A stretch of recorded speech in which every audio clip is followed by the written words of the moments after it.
Kinshasa na biso, réalité ya banaki, réalité ya banaki, réalité ya banakino. Buyukite, bukuyoka kaka.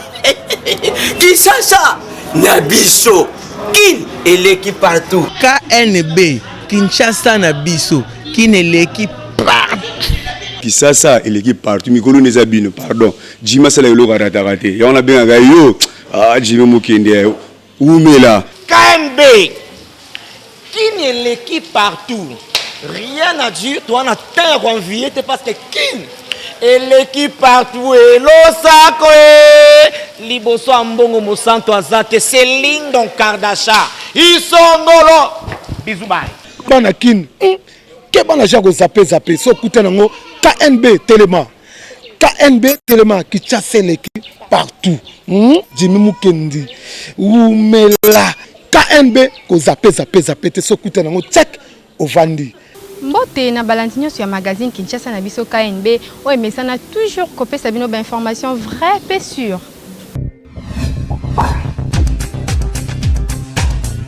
On doit mettre sur pied un état de droit. Au nom du Père. Et dans un état de droit, il y a une justice indépendante. Du Fils.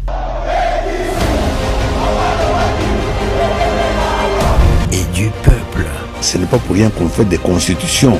Nous l'avons promis. Pourquoi Mboké débat? Parce que ceux qui arrivent et qui sont censés prêcher par l'exemple, eux prêchent par le mauvais exemple. Nous l'avons défendu. Un état de droit, c'est celui où tout le monde respecte la loi. Soit Mokonzi a bandi pour détourner bandi bako. Mais toi tu crois que balandi wana baosani? Baolanda peko. Nous y avons cru. Mais ce que Mokonzi a lobby a dit bon likambo ko pona au salango yo oza mwana mai nanga c'est vrai totanga kana yo tu vas en prison. Nous y voilà. État de droit. Police nationale congolaise et Kangi, chef ya mouvement politico-religieux Bundudia Mayala ne Mwandantemi et le ngona badept naye vendredi à lelo kuna na résidence naye ya ma campagne bolanda commentaire ya Nathan Siata. La police congolaise et Kangi lelo vendredi na 11h30 Zakari Badiengila alias ne Mwandantemi et le ngona badept naye na commissariat provincial ya la police et salaki environ 1 heure pour na bakangaye ba adepte naye bazalaki wana après ba coup de gaz lacrymogène na ba coup de balle plusieurs blessés côté ya ba adepte na ba policier pe bato mususu bakufi et c'est là que ke ne Mwandantemi azali accusé notamment na atteinte à la sûreté de l'État. Ne Mwandantemi akimaka prison ya makala le 17 mai 2017 mbala ebele batu bakanisaka ke akufa finalement a se présentaki le 6 mai 2019 oyo eleki na siège ya Conseil national de suivi à accord du 31 décembre CNSA en sigle et pas ya président Joseph Olengankoyi azongaki lisusu na prison pe bapesaki ye liberté provisoire. Ancien député a s'autoproclamé Yemoko président le 4 janvier 2020 à Lobaki Aza bénéficiaire ya coup d'état oyo ekosuki sa présidence ya mascarade ya Félix Tshisekedi. Na ba semaine oyo eleki na ba vidéo ebele asengaki na l'état congolais afuta ye bambongo na ye oyo batikala na yango en tant que député national. Peli sous réhabilitation ya ba bien na ye oyo ezalaki détruit na ba désordre entre ba adepte na ye na ba policier. Tokokanisa ke justice ekosala musala na yango pe Mwandantemi ako répondre na ba acte nyonso ya vandalisme oyo a causé na RDC. Kinshasa et l'équipe partout. Bolanda lisolo ya président de la République Félix Antoine Tshisekedi na homologue naye ya Madagascar sur la solution africaine contre Covid-19. En ce moment, on est à 25 morts, on est à 350 cas. Il y en a une cinquantaine qui sont guéris. Mais n'empêche, le nombre de cas signalés est en train de croître d'une façon exponentielle. C'est vraiment une crainte pour moi et c'est pour ça que hier, quand j'ai vu votre annonce, je me suis dit mais il faut absolument que je parle à mon frère qui me disent comment est-ce que ça se passe avec l'Artémisia. Et évidemment, tout en vous félicitant, tous les frères malgaches, en tout cas, d'apporter déjà cette contribution. Et vraiment, ça va. Moi, je vais l'apporter. En tout cas, j'en ai parlé d'ailleurs dans la conférence avec la conférence call avec les homologues africains. J'ai insisté sur le fait que nous devons aussi compter sur nos propres scientifiques, nos propres produits, parce que je ne crois pas que nous pourrions faire face à une ampleur considérable de cette pandémie si jamais elle atteignait ce niveau-là. Donc il faut, dès maintenant, avec les moyens que nous avons,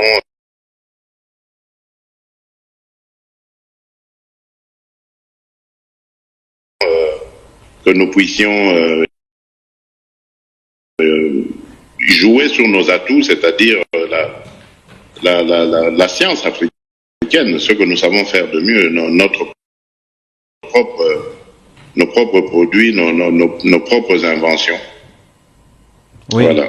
En tout cas, Monsieur le Président, je vous adresse toutes mes condoléances par rapport aux 25 citoyens congolais qui ont perdu leur vie face à ce coronavirus. Nous sommes de tout cœur. Nous sommes de tout cœur avec vous. En ce qui nous concerne à Madagascar actuellement, c'est vrai que Dieu merci parce que nous avons 120 cas actuellement. Et on n'a pas encore de décès. Donc il n'y a pas encore eu de mort actuellement. Okay. Donc on maîtrise la situation parce que nous avons anticipé pour que ce virus ne se propage pas rapidement comme on voit un peu partout dans le monde, mais surtout en Europe. Donc par rapport à votre question tout à l'heure, en fait la tisane que nous lançons aujourd'hui, c'est à titre pour le grand public. C'est à titre préventif. Ça, c'est une chose.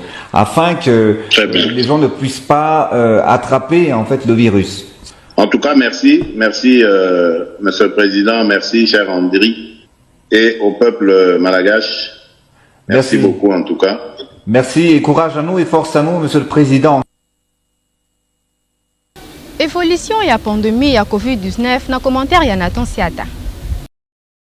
Coronavirus oyo ezo continuer ko inquiéter bakondi ya mboka ekota depuis le 2 mars oyo euti koleka ezali toujours ko continuer ko sala ba dégâts pe na bamboka ya ndenge na ndenge maîtrise nanu ezwami te po bato bazo continuer ko kufa en cascade kasi ndenge balobaka quelquefois les malheureux bon corona côté mususu pe ezali volonté ya nzambe ndenge bato mususu bazali komituna virus wana ezongisi ordre na mokili en général surtout na Kinshasa en particulier to beta nanu mwa lisolo to évoluer ensemble kaka pona 2 jours ya frappe seulement na kin bolanda makambo isalami kindumba et diminuer automatiquement po bato bazo banga ke okozwa mwasi ya ndumba nzoka za na ye contaminé ko finga pe e kiti mwandambo po minoko nyonso tu elati ba masque okoloba ndenge nini transport ordre ezongi dede na ban makambo ya ko tutana esili respect ezongi surtout na ba mama na biso ya mikolo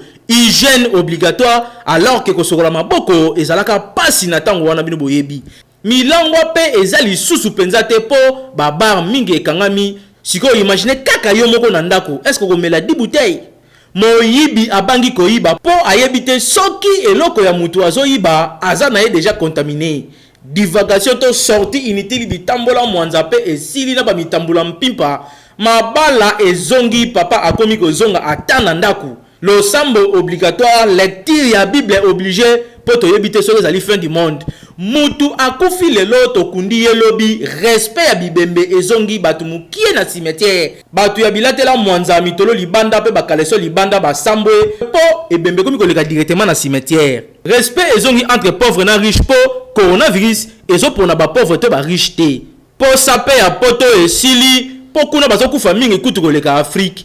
Batu mingi pe ba comprendre que il faut ko bomba kambongo po lobby toyebite na yango congolais kaka ndenge tozoyebisa yo tango nyoso maladi oyo ezoboma fanda na ndako salela ba geste barrière oyo bakondi ya mboka basengi po ndenge tozoloba na yo boye tokomi na 350 cas confirmés, 46 personnes nde babiki P25 personnes oyo esi bakufi depuis maladie oyo kota na mboka na biso. Ndeko na nga ezali sérieux. Yo oyo zo bude kolata cash ne ndeko na ngai lata yango po eko protéger yo non seulement na ba contamination mais eko protéger pe ba ndeko mususu soki yo ozali na virus o contaminer ba ninga te. Kinshasa to tika kisantu toma maladie eza na mboka pe ezali ko boma sérieusement.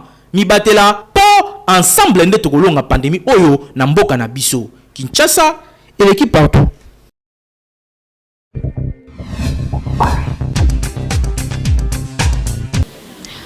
Coordonnateur ya magazine Kinshasa na biso Jimmy Mukendi azo continuer toujours copier cet espace na yo fele na batonyon so balingi ko sala message ya sensibilisation contre le coronavirus. Bandeko na ngai ya Kinshasa, bandeko na ngai ya République démocratique du Congo, boyebi que l'heure est grave, mboka na biso ezali na souci. Tozali na problème oyo ekweli biso à travers le monde entier likambo oyo ya coronavirus. Ndeko congolais respecter ba consigne nyonso epesami na bakondi.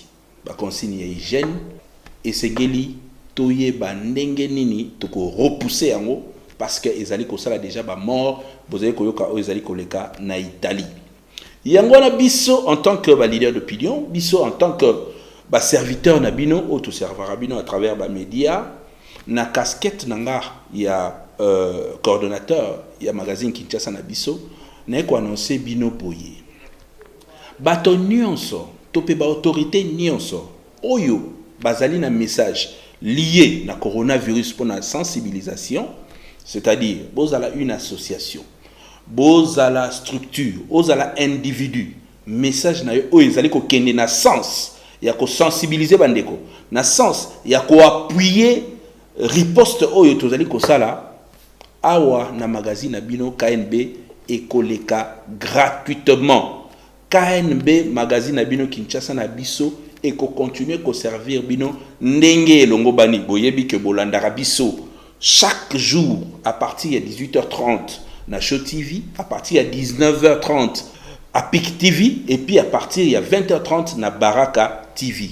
En rediffusion toyaka à partir de 10h30 na Baraka, à partir de 11h30 na Show TV et à partir de 14h na PIC. Donc message joana topé ba encouragement au boko ko encourager bandeko par rapport à tant autres allez ko passer boko ko tindela biso yango à travers numéro o eza affiché na ba écran na bino du micro ya KNB WhatsApp na biso ko za la polele pona ko yamba ba message na bino sinon ce qui bomoni que nécessité ezali que ba équipe na biso o ezali à travers Kinshasa Mobimba et yakuna tokoya kozwa ba image wana nyonso boko sala topé ba message boko sala pona coronavirus pona lutte to pona ko informer bandeko to lekisa yango gratuitement to respecter ba consigne ba kondi et puis biso nyonso to longa coronavirus. Ministre national ya économie Akasi ya Banduvola oyo azalaki na maladie ya coronavirus pe abiki na yango asali témoignage sur COVID-19. Chers compatriotes, je voudrais passer un petit message. Mais permettez-moi avant cela de remercier le bon Dieu pour ma guérison. Mais aussi remercier le peuple congolais pour le soutien, la compassion et la solidarité dans la prière manifestée à mon égard durant ces moments douloureux et difficiles que ma famille et moi avons traversés de suite de cette maladie de COVID-19. En dépit de tout, et malgré que la maladie de COVID-19 m'ait complètement affaibli et que le chagrin m'ait cloué au sol, le Seigneur a permis que je sois guéri. Pourquoi moi? Les voies de Dieu sont parfois insondables et impénétrables. Ce qui me fait croire que nous qui sommes restés avons le devoir et la mission de sensibilisation auprès de la population.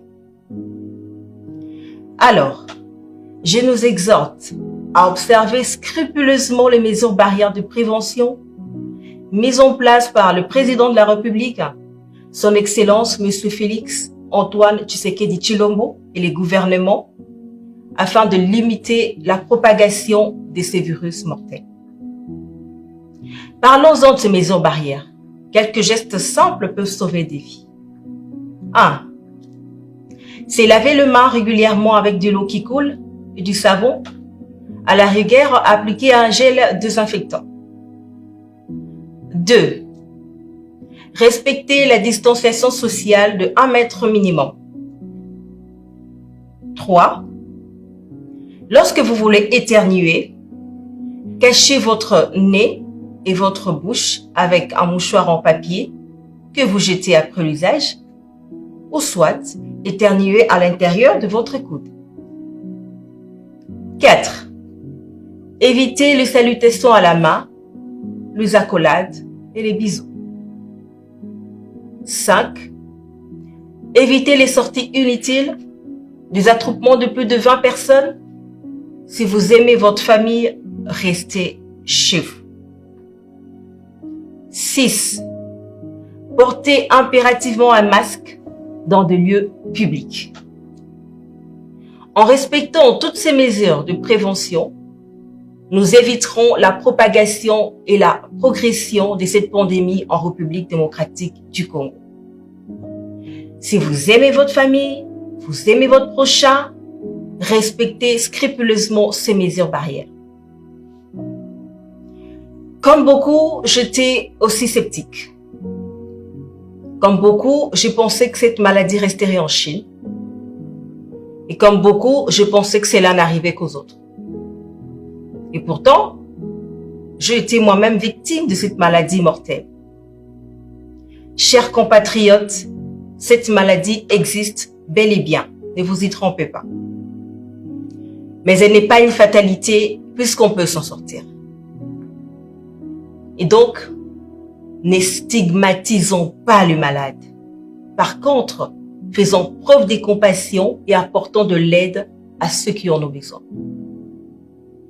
Mettons-nous ensemble et luttons tous pour combattre la maladie du Covid-19 en République démocratique du Congo. Bandeko, Tomi Batila. Ndeko moko asali nzembo pour la sensibilisation contre Covid-19. Bonjour peuple congolais, c'est bon que faut dire merci Mukanda. Naé, mais nos chansons, ils ont de sensibilisation pour le coronavirus. Tout respecter bah règles d'hygiène afin que tout bien la maladie ils ont le monde à côté de son mboka. Merci.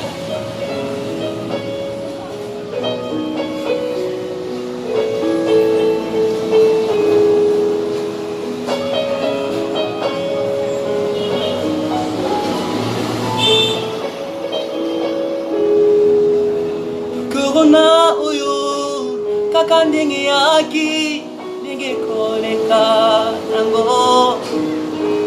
Corona oyo kaka ndenge yaki ndenge koleka nango. Corona passera, restons propres pour toujours. Corona passera, restons propres pour toujours. Oh Corona, Corona passera, restons propres pour toujours. De respecter hygiène, kosokola maboko, kosimba miso te pamba pamba, kosimba zolo te. Ata monoko ti tokosola na kude, to éterni na kude.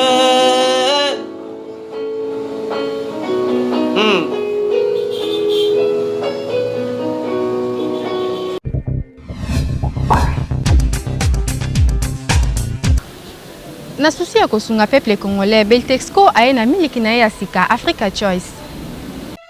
Tango yango yo likamuna tango na yango oyo ezali ntango ya miliki Africa Joyce, miliki ya solo oyo etondi bavitamine ekolisaka bana kitoko mpe epesaka bango mayele yango yo miliki Africa Joyce yokelengi miliki kitoko babengi le Africa Joyce ezali miliki ya mabele ya ngombe ya solo solo on a français babengi le animal moto bengi ke miliki oyo Africa Joyce ezali miliki ya mboka ba miliki ezala mwana muke papa mama mukolo asingamela miliki oyo eza na qualité ya kitoko. Totika baje totika bimela miliki Africa Joyce yango nde ebongi na bana ba jeune ba papa ba mama na ba personne ya 3e âge miliki Africa Joyce. Merci Beltexco, merci Beltexco.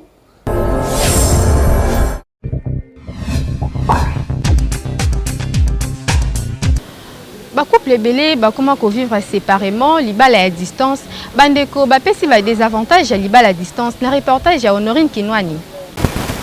Ba couple belé to monaka ba balani légalement l'état yebi bango kasi esali que mobali to mwasi a voyager objectif ake ko luka pona famille libala ekomi kaka à distance mobali musika mwasi pe musika ekomi kaka na ba réseaux sociaux WhatsApp, Facebook, Viber. Kasi ba avantage na ba désavantage ya libala à distance ezalaka nini boyoka ndenge bandeko ba réagir na micro ya KNB.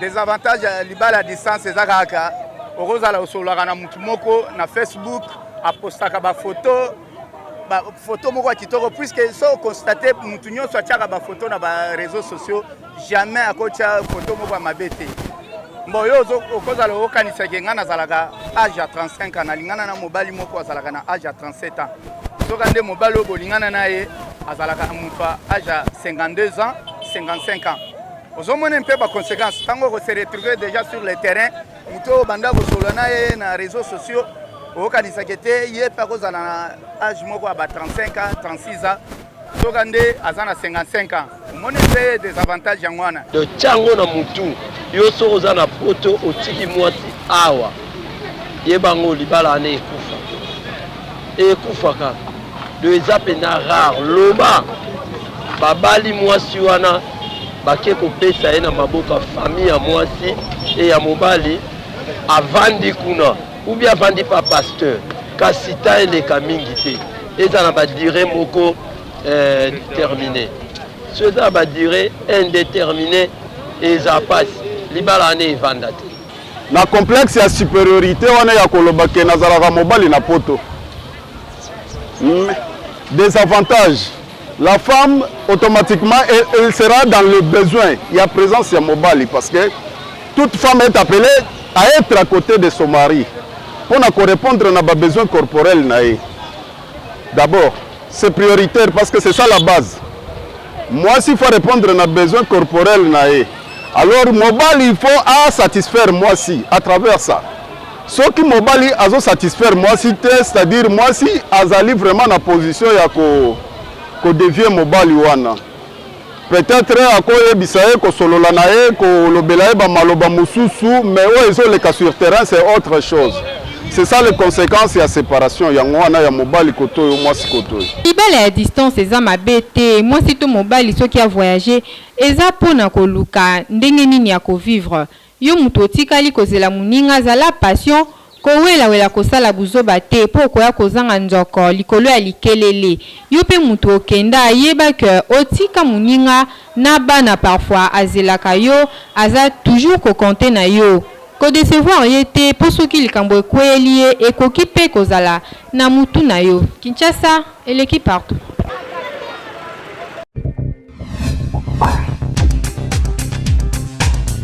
Ba jeune fille mosusu ba comment rekutana na ba problème ebele na ba vie to yebite eza po ba maman ba solo la kalisusu na bana na bango ya basité to bana nde ba yokelaka ba parenté. Reportage signé Hervé Zaka na Honorine Kinwani. Na Kinshasa to remarqué que wa mama ebele bakokaka lisusu kosolola to kobetela bana na bango masolo o etali bana basité, c'est-à-dire ko expliquer bango lolenge nini mwasi asengeli ya mibatela to lolenge nini mwasi esengeli ya sonaka nzoto na ye ya mwasi. système wana ekoma nango normal, mais quelques mamans oyo tokutana kina bango bapesi ba raison ebele oyo esalaka ke bakoka lisusu kosolola na bana na bango ya basi te na micro ya KNB. Biso tobanda kozwa conseil na babote na biso po tozalaki pembeni na bapara na biso pe tozalaki kobima te ndenge bana ya lelo bakoma kobima po biso le tokoli 18h mwana na kati ya ndako 19h kutoza libanda te po omoni eloko yoke ne loka libanda te kasi bana oya lelo balingi kovanda pembeni ya baboti te bango balingi kaka soki tongo etani asokoli kutu te ye wana sa kendeki pipa yake ye yebani te lero koloba tika ngai tia na se conseil ezanga nango te ngai mama nanga boti ngai conseil andai kopesa ngai na mandai koyoka yango mais abana lelo oyo donc bazoyoka su conseil te bakomi kokopie makambo na libanda ke oyo parent azoyebisa ye na kati ya ndako donc yango wana bala yango tozoyeba façon na bango te ntango biso tokolaka tozalaka na botosi makasi na baboti na biso moboti te akoki koloba na yo na monoko moboti akoloba na yo na miso atali kaka oyo boye oyebi ke likambo wana ezali mabe mais oyo lelo soki otali boye eloko nini otalelanga boye bima na vi nanga nini yango boye abimi ake kovanda libanda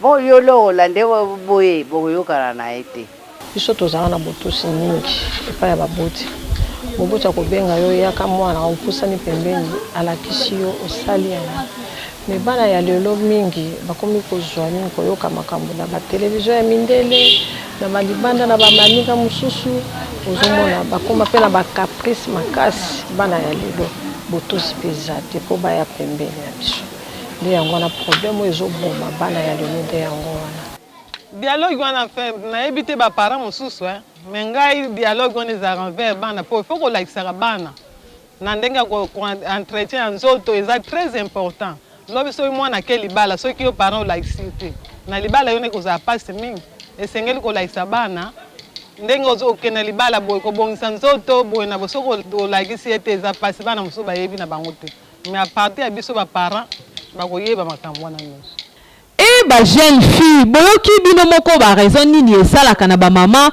bakoka lisusu koyebisa bino ba secret oyo etali mwasi te mwana oyo alingaka atambola malamu ayokaka conseil ya mama surtout ndenge balobaka soki mwana ya mwasi abongi azalaka ya papa mais soki abebi akomaka ya mama koluka te okisa mama na yo soni yokaka makambo mama azoyebisa yo na ndako conseil ya baninga misusu to ba série ebebisaka vie ya mama ekoluka ebongisa yo po bonheur na yo eza esengo na ye.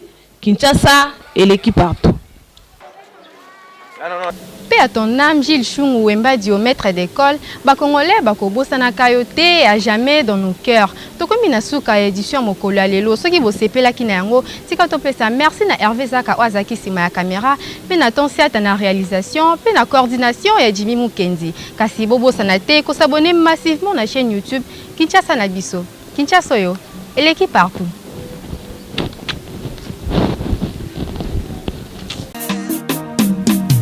Magazine,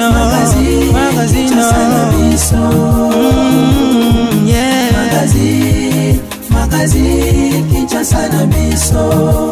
Réalité ya bana ki, réalité ya bana kino.